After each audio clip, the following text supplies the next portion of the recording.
Hello and welcome to this Telecoms.com webinar produced in association with Openet. My name is Mike Hibbard and I'm the editorial director here at Telecoms.com. Today we'll be looking at an aspect of mobile service pricing that perhaps doesn't generate as many headlines as other issues, but which nonetheless can be used to target an enormous potential market. The creation of dedicated pricing plans for families and children offers a significant opportunity as a wider range of mobile services are embraced across the demographic spread. To discuss this opportunity today, I'm delighted to welcome back two speakers from Openet. Shortly I'll hand over to Martin Morgan, Openet's marketing manager, and Martin will be followed by his colleague Gary Reeschik, the firm's director of wireless and broadband solutions. Before Martin takes the floor, however, it's worth reinforcing just how important these segments are, in particular the younger end of the market. In 2010, the National Literacy Trust of the UK released research that suggested more young people in Britain own a mobile phone than own their own books. The organisation found that 86% of young people owned a mobile device, compared to 73% for books.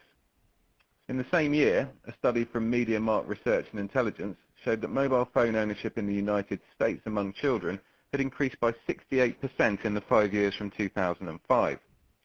Among 6 to 11-year-old children, mobile penetration grew from 11.9% to 20%, and at the top end of that age range, among 10 to 11-year-olds, penetration was up to more than 36%. The Australian Bureau of Statistics, meanwhile, reported that in 2009, 31% of children in the country owned a mobile phone.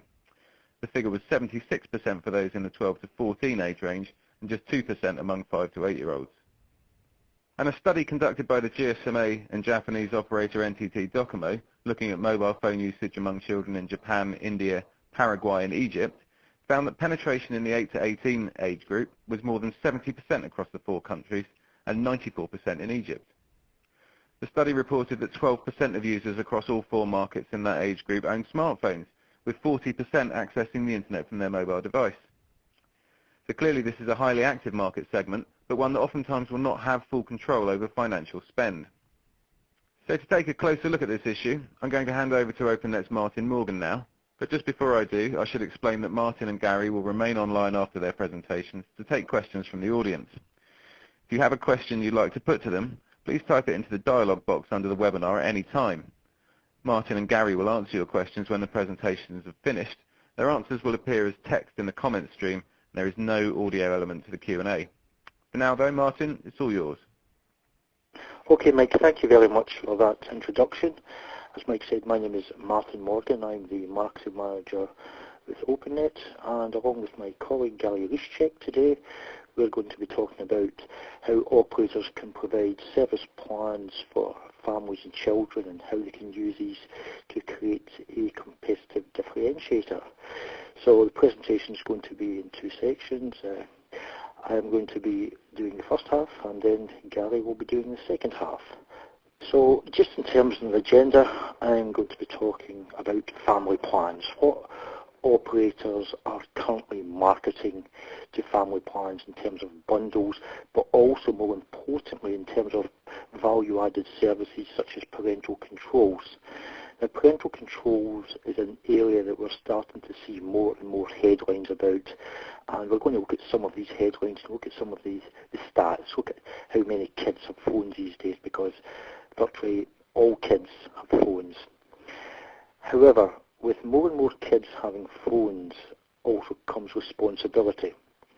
What Openet did with a research company called Harris Interactive, we commissioned research looking into how kids use mobile phones and the internet and the safety aspects of that. So we'll discuss some of these findings from the survey, and then I'll hand over to my colleague Gary Reeschik, who's going to look at parental control solutions and what they actually provide for the customer themselves, and then do a quick summary. So looking at the current status of family plans. Family plans have been around in the States primarily for some time now, and they're typically used to share pools of usage amongst a family or a group of users. And the main argument for that is economic. If you bundle voice, data, text all together in one bucket, and these can be shared amongst all family members across different mobiles, different devices, then that is a stronger economic proposition for that family and individual customers. But many operators are doing this, and so operators are starting to think, well, how can I actually make my family plan more competitive? And one way that we are seeing this is that operators are using family plans to address a real concern that parents have about the mobile usage by their kids. And so what they're doing is providing proactive parental controls as a value-added service positioned with family plans. And by positioning this as a value-added service, it can actually increase ARPU and win new customers. And the flip side of this is that many governments and regulators are now starting to introduce guidelines and in some cases legislation for safe internet usage by kids. So operators can use family plans to meet these regulatory and legislative requirements, but also provide an additional source of ARPU by positioning it as a value-added service. So just looking at how operators are selling parental controls just now. Typically, they would provide content filters free of charge. But then they start to become more sophisticated. They can provide spend controls, they can block incoming outgoing call lists for, say, $5 a month. And then at a next level up, they can provide location controls. So they can use the GPS capabilities in the handset to track where the kids are. And typically they charge about $10 a month for this. So I've actually seen some figures, some customer numbers for these value-added services, and operators are making money, making significant amounts of revenue from providing parental control solutions as a value-added service, which makes family plans more attractive, provides competitive differentiator, and can increase the ARPU for mobile services. Just looking at some stats and headlines, shock horror, kids have mobiles. Virtually every kid you see these days has a mobile, and just looking at some stats, 85% of kids in the UK own a mobile, compared with 73% who own a book. So more kids have mobiles than books in the UK. In the States, this is 75% of 12 to 17-year-olds.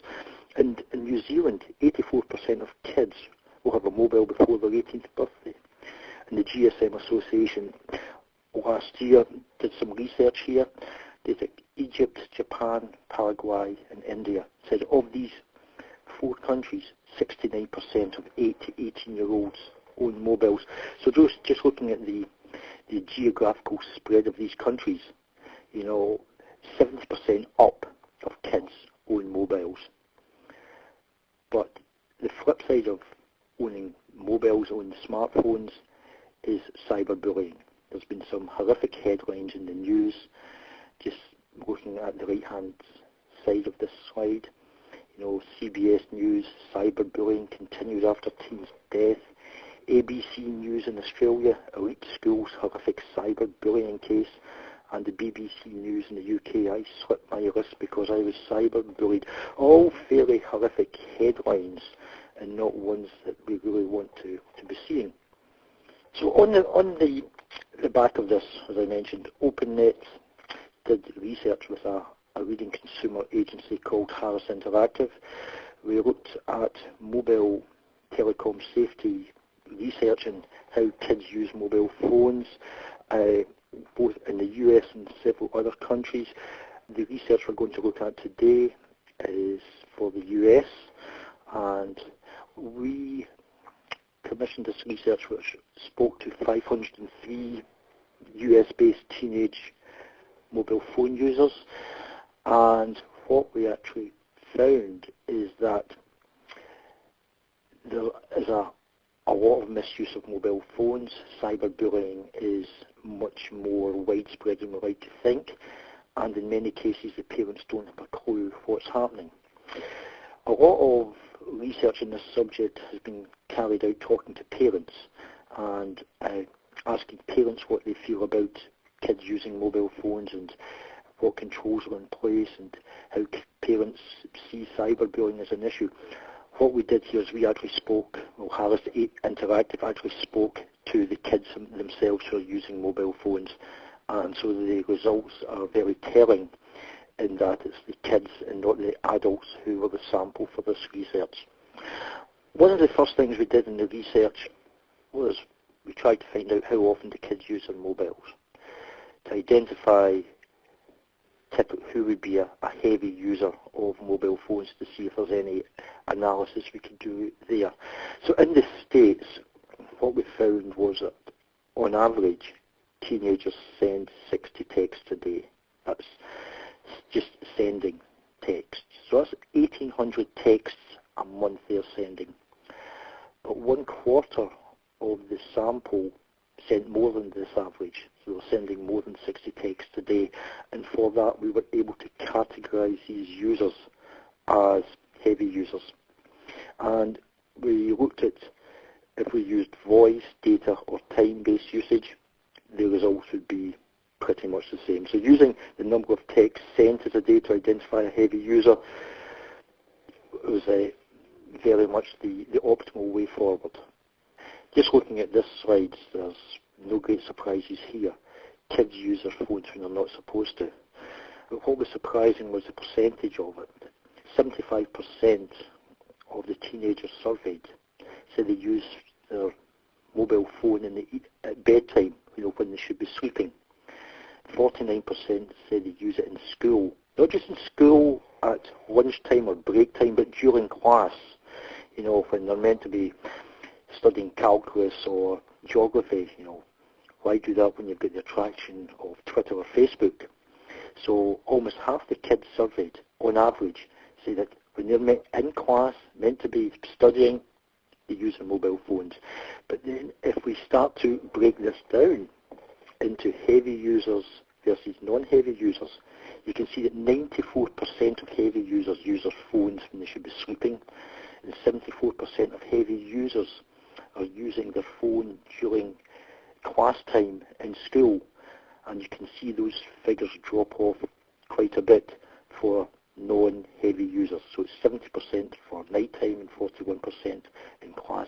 Still heavy enough numbers, but you can see the difference in misuse by heavy users and normal users. So we tried to identify mobile misuse, and 40% of the teenager survey say that they had been exposed to some kind of negative or inappropriate activity from others on their cell phones. And mobile misuse was defined as a private text that had been forwarded or made public if this person had ever been the victim of someone spreading rumours via social network sites, via texting, or indeed having a picture message sent that caused another person hurt or embarrassment. And also if someone used their mobile phone to cheat on a test at school, or sent a picture or a video with nudity or sexual content, or indeed viewed or downloaded X-rated or adult content.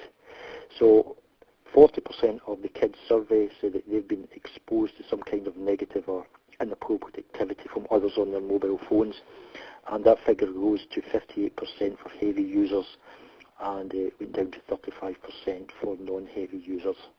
Looking at the topic of cyberbullying, amongst the people who said that they'd experienced misuse, 28% took it as far to say, yes, I have been bullied using my mobile phone.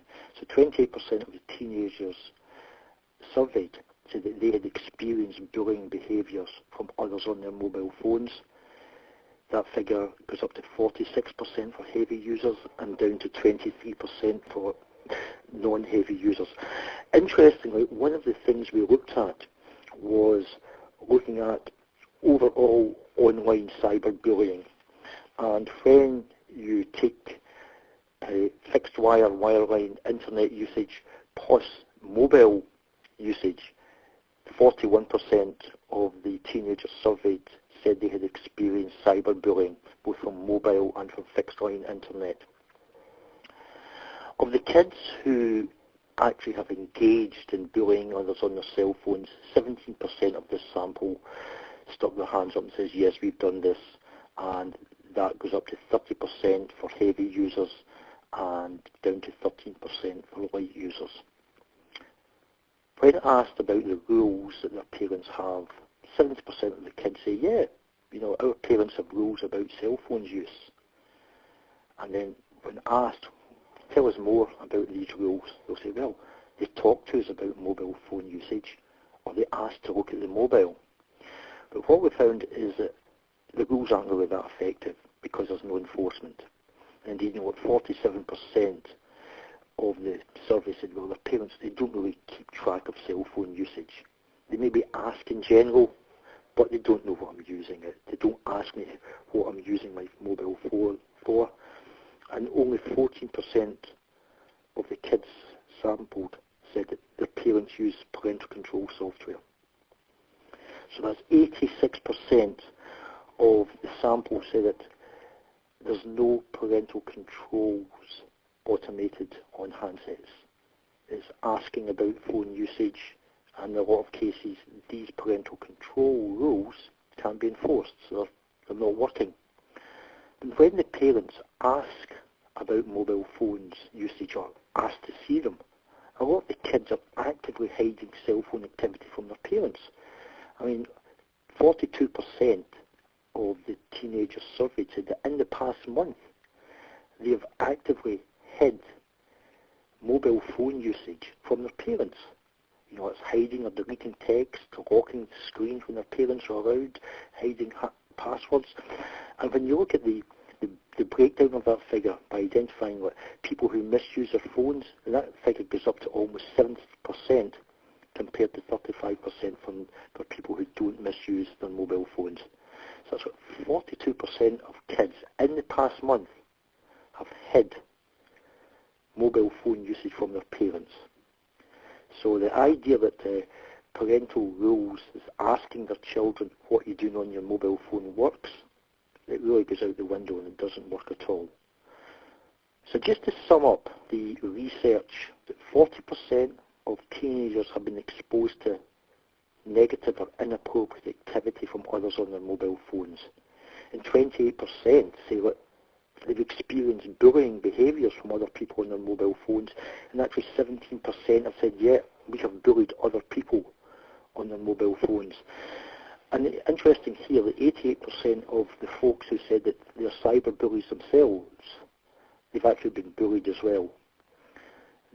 Other takeaways are 75% have been using their phone at night time when they should be sleeping, and 49% say they're using it in school during class time, and 42% said in the past month alone they've actually hidden their mobile phone usage from their parents. So those are the main takeaways from this research. So we went out and we used Harris Interactive to go and speak to kids and find out what they're actually doing in with their mobile phones and how safe is their mobile phone usage. Just looking at these stats indicate the strong need for operators to position parental control software. And as we said at the start, operators can make money from providing parental control software as a value-added service, as well as meeting the legislative requirements that some countries are starting to impose, and they can use these as a competitive differentiator.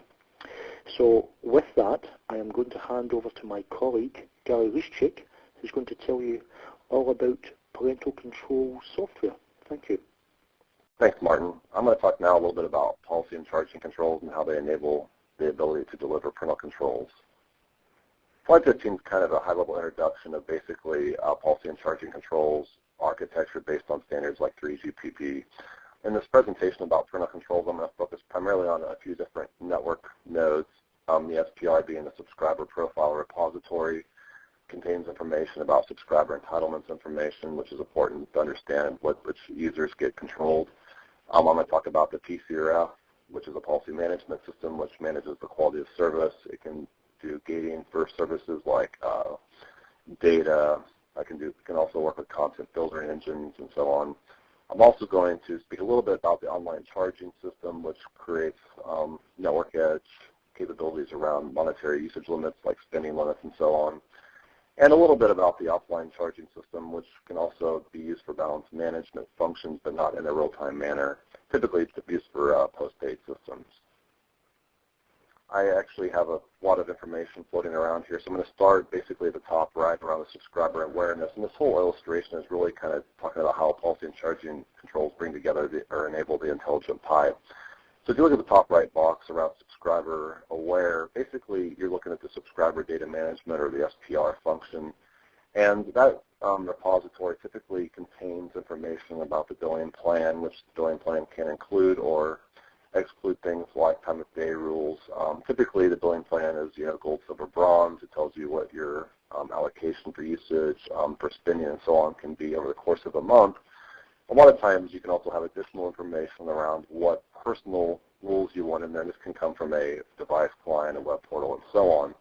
And then there can be some, attributes around on-off. So hypothetically, if somebody hits their usage limit and there's a offline charging system managing the balance, the offline charging system can update the attribute from off to on so that there is a usage limit enforced. The parents can also go through a device client or a web portal and activate parental control to be on their children and so on. If you look down at the bottom right, the key capabilities, this one really is speaking towards the network edge online charging system. And I added the word network edge because I wanted to make it clear that this is a network technology, includes charging, rating, balance management, account management. It lives in the network. It's highly integrated with the network enforcement capabilities, but it also has a lot of integration into the back-end IT system. So having that kind of balance between the network integration and the back IT integration, you enable things like, spending limits, the ability to do shared plans or bundles. You can also manage counters or balances, not only in the network, but coordinate that with the IT side of the house.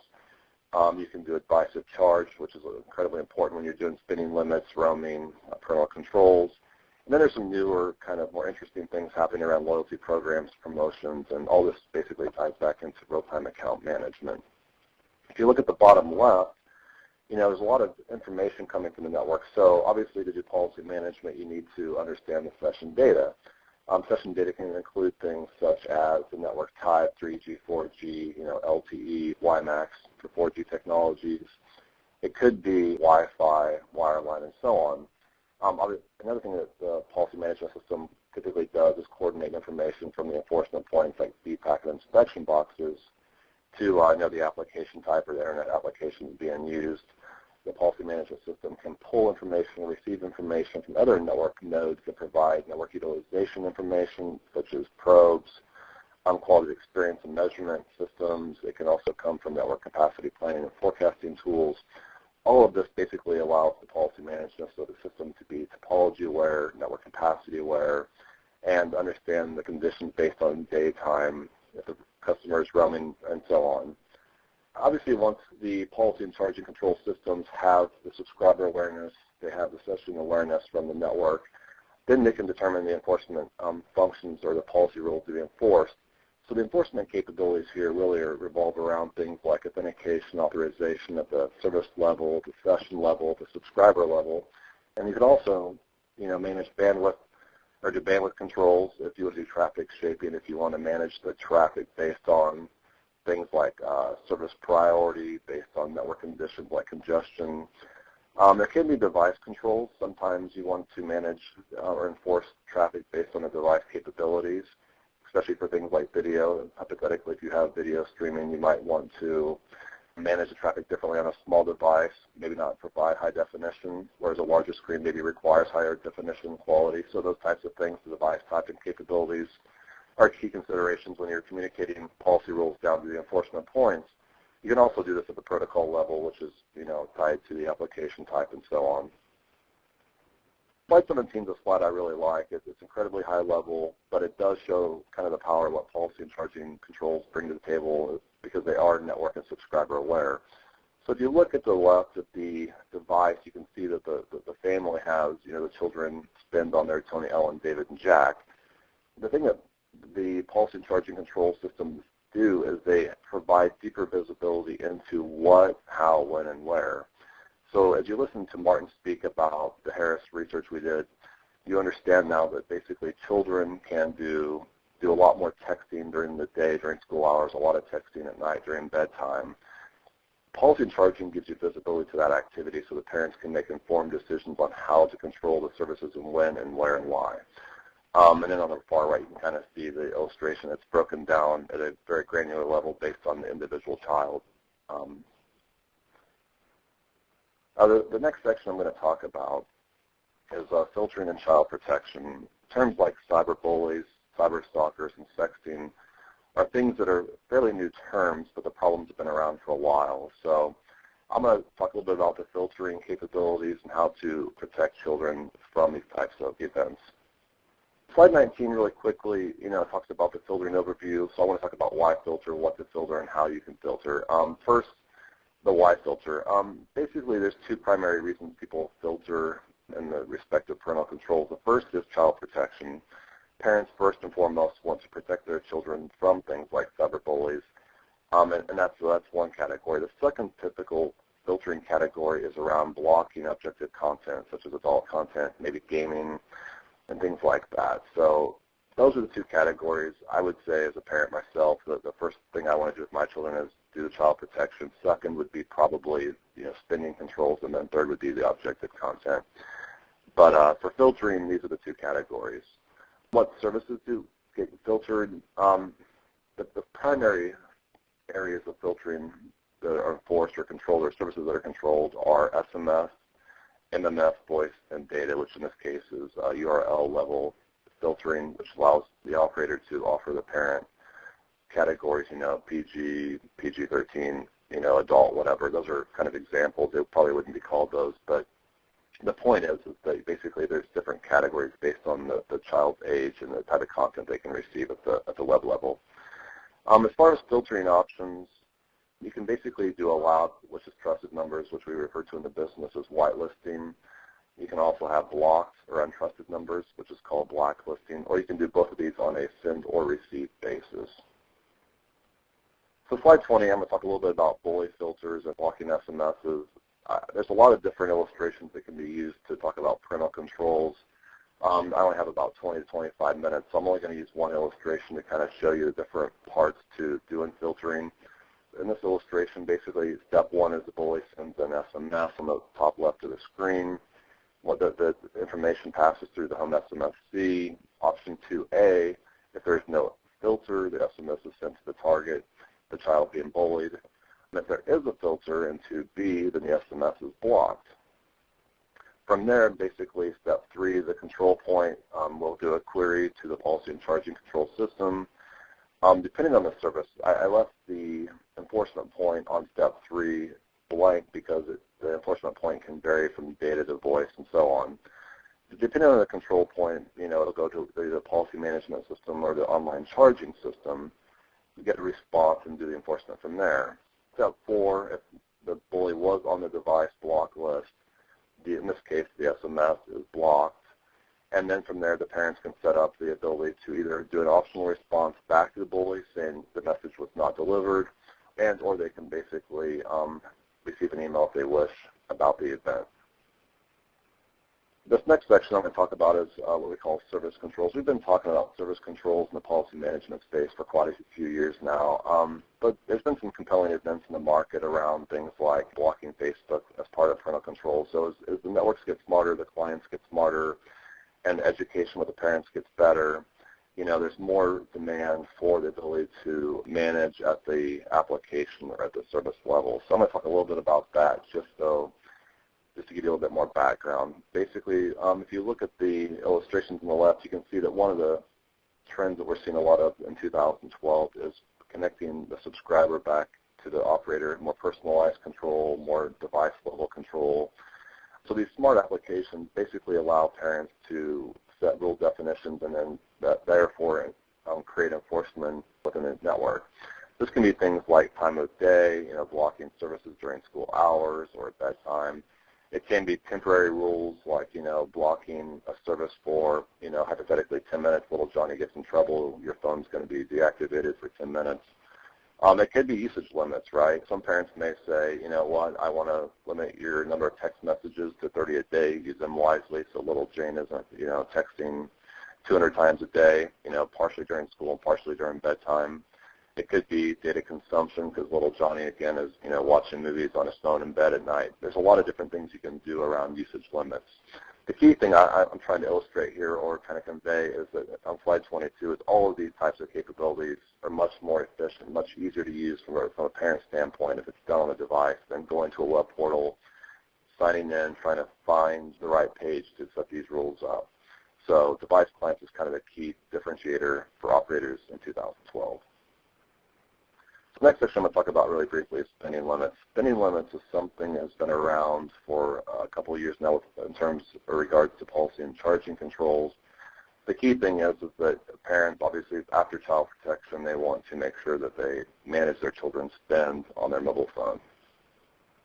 So the next slide, basically here, we talk about in a kind of a high-level example of how spending limits could work in a family situation or a parental control situation. The family account, basically in this example, has 2 parents and 2 teenage children. This is a postpaid account that's paid by the father. The father decides that he wants to use his device client to set up a $200 a month spend limit for all of the family, but he also wants to provide a $30 spend limit for each of the children. This is a postpaid account. However, it's kind of set up through policy and charging controls in a prepaid manner. This is all network edge, real-time balance management, rating, and charging. So that's a kind of a key thing to remember. Anyway, to go on to step 4, one of the children sends an SMS in this use case. The service authorization request is received from the network. The SMS is rated by the rating engine. If there's sufficient balance, the SMS is allowed to go through. If there's not a sufficient balance, the SMS is blocked, and the parent can then be notified to see if they want to top up or if they want to just leave it as it is and let little, Johnny continue to wait until the next pay period or service period. URL filtering, also known as content filtering, is an area that's been discussed for quite a few years now, but it's also beginning to get a little momentum in the market. A lot of this is driven by government regulations. Some of it is driven by just the demand from parents to block objective content. Either way, if you look at slide number 26, you can see that basically on the left, the parent basically is looking at the different categories. In this example, you have U, PG, 15, and 18. So there are different tiers of content or URL filtering. The key thing to understand to enable this type of architecture is that you basically need a layer 7 capable policy enforcement point. This could be DPI as a standalone. It could be DPI, deep packet inspection within the access gateway. It could also require things like an external database to do the categorization. Every single URL on the internet typically will fall into a category, and there's oftentimes 200 to 300 categories. So all of these types of moving parts today are not part of a standard. Therefore, this has to be designed in a way that is efficient in terms of performance, but also enables a good end-to-end delivery of the content filtering architecture. The next section I'm going to talk about is smart device clients. Device clients, in the last 12 months have become very popular. 2 to 3 years ago, device clients were not on the radar of the operator or parents, but today they've become almost a mandatory function moving forward. So I'll talk about that for a little bit and then get into the summary and go from there. So what are the key features or the key functions of a smart device client? Well, the first and foremost is account management. Typically, parents and subscribers want real-time visibility, real-time viewing of their spend, of their remaining balance. And to do this on an application is much easier if you're sitting on a train going, from, DC to Boston or wherever it is. It's much easier to pull up your smartphone, pull up the client, and check your balance than it is to try to get on the operator portal and sign in and find your balance going through different websites. Once you actually do your account managed, a lot of times parents, from a parental control standpoint, will then want to maybe change the thresholds. They might set up new alerts. They might opt in for content filtering and so on. So there's a lot of customization that also is enabled through a device client. And then once the service period is over, obviously the parents want to go back, look at their bill. So bill presentment is incredibly important as well. If the bill seems to be high, potentially, the parent may decide to, in step 4, item 4 here, change the services. They might deactivate a service. They might request a new service. Or they might, as in or mentioned in number 5 here, they might actually just switch tariff plans. They might go from a lower tier to a higher tier to reduce their amount of spend over the course of a month. So one of the emerging trends is what we call shared accounts. And shared accounts historically was, multiple people, typically children, on their parents' plan. This is changing pretty quickly in 2012 and beyond because, families are now buying Wi-Fi routers. They're buying tablets like iPads. They're also buying MiFi, Wi-Fi, 3G, 4G routers. All of these different devices give children a new way to access the internet, a new way to access the services. So coordination between the device clients that do enforcement and the in-network controls are becoming more and more critical to enable a true end-to-end parental control solution. Slide number 30 is really pretty simple. It talks about parental notifications. And really what we're trying to say here is the parents, if they do use a device client, which they will more and more over time, are going to primarily look at the spend. They're going to look at the child protection factors. And what they're going to do is they're going to basically set up custom alerts. And these custom alerts allow them to be notified, as you can see in the illustration on the left side. So this has been kind of a theme I've been talking about quite a bit throughout the presentation, but I just want to kind of show you a screenshot of really what a notification looks like and how easy it looks to use and so on. To summarize, Martin did an excellent job of kind of talking about the market trends, providing some interesting facts about the research with Harris. In summary, basically, the key takeaway should be is that kids have phones. Kids are going to do things sometimes they shouldn't do on mobile phones or tablets or whatever. Parents do have reasons to be concerned. Operators have an opportunity here to go out and provide a value-added service to the parents. Not only does that value-added service make the parent feel better about the operator and create loyalty and stickiness with the operator, but it also can drive additional revenue per user. So it's kind of a win-win between the parent, the subscriber, and it's also a key differentiator between this operator and other operators they're competing with. So I hope you enjoyed the presentation. I'm going to turn it over to Mike, and have a good day. Thanks. Well, thanks very much, Gary, and thanks, Martin, for sharing those insights with us. Now, as I mentioned, both of today's speakers will remain online for some Q&A with the audience. If you have a question you'd like to put to Gary or Martin, please type it into the comments box on this page. The response will appear as text in the comment stream, and just to remind you, there is no audio element to this Q&A. So I look forward to some stimulating discussion now, and all that remains is to thank Gary and Martin and Openet for their involvement in today's Telecoms.com webinar, and to thank everyone who joined us for the presentation. I hope you all have a very good day.